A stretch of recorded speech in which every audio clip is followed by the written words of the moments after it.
A fisherman. A fisher is someone who captures fish and other animals from a body of water, or gathers shellfish. Worldwide, there are about 38 million commercial and subsistence fishermen and fish farmers. The term can also be applied to recreational fishermen and may be used to describe both men and women. Fishing has existed as a means of obtaining food since the Mesolithic period. History. Fishing has existed as a means of obtaining food since the Mesolithic period. During the time of the ancient Egyptians, fishermen provided the majority of food for Egyptians. Fishing had become a major means of survival as well as a business venture. Fishing and the fishermen have also influenced ancient Egyptian religion. Mullets were worshipped as a sign of the arriving flood season. Bastet was often manifested in the form of a catfish. In ancient Egyptian literature, the method that Ammon used to create the world is associated with the tilapia's method of mouth brooding. Commerce.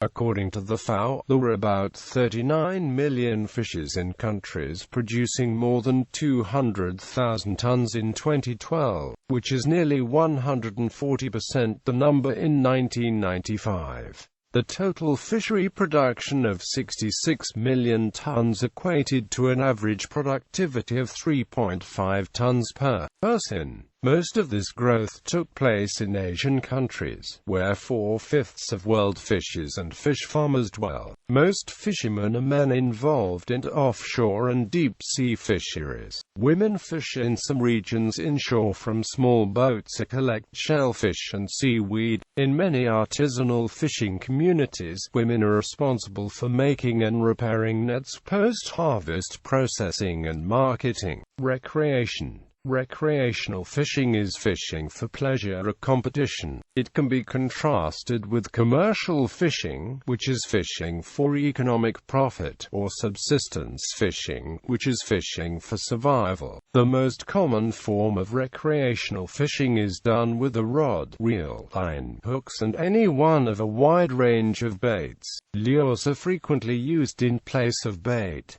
Some people make handmade lures, including plastic lures and artificial flies. The practice of catching or attempting to catch fish with a hook is called angling. When angling, it is sometimes expected or required that the fish be caught and released. Big game fishing is fishing from boats to catch large open water species such as tuna, sharks and marlin. Noodling and trout tickling are also recreational activities. Communities. For some communities, fishing provides not only a source of food and work but also community and cultural identity. Safety issues. The fishing industry is hazardous for fishermen. Between 1992 and 1999, U.S. commercial fishing vessels averaged 78 deaths per year. The main contributors to fatalities are inadequate preparation for emergencies, poor vessel maintenance and inadequate safety equipment, lack of awareness of or ignoring stability issues. Many fishermen, while accepting that fishing is dangerous, staunchly defend their independence. Many proposed laws and additional regulation to increase safety have been defeated because fishermen oppose them. Alaska's commercial fishermen work in one of the world's harshest environments. Many of the hardships they endure include isolated fishing grounds, high winds, seasonal darkness, very cold water, icing, and short fishing seasons, where very long work days are the norm. Fatigue, physical stress, and financial pressures face most Alaska fishermen through their careers. The hazardous work conditions faced by fishermen have a strong impact on the safety. Out of 948 work-related deaths that took place in Alaska during 1990 to 2006, one-third occurred to fishermen. This is equivalent to an estimated annual fatality rate of 128 100,000 workers per year.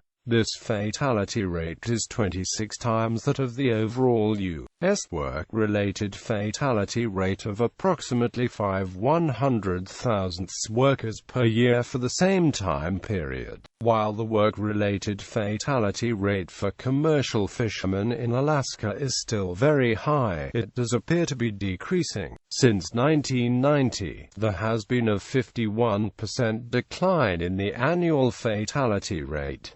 The successes in commercial fishing are due in part to the U.S. Coast Guard implementing new safety requirements in the early 1990s. These safety requirements contributed to 96% of the commercial fishermen's surviving vessel sinkings, capsizings in 2004, whereas in 1991, only 73% survived. While the number of occupational deaths in commercial fishermen in Alaska has been reduced, there is a continuing pattern of losing 20 to 40 vessels every year. There are still about 100 fishermen who must be rescued each year from cold Alaska waters. Successful rescue is still dependent on the expertly trained personnel of the U.S. Coast Guard search and rescue operations, and such efforts can be hindered by the harshness of seas and the weather. Furthermore, the people involved in search and rescue operations are themselves at considerable risk for injury or death during these rescue attempts. Gallery.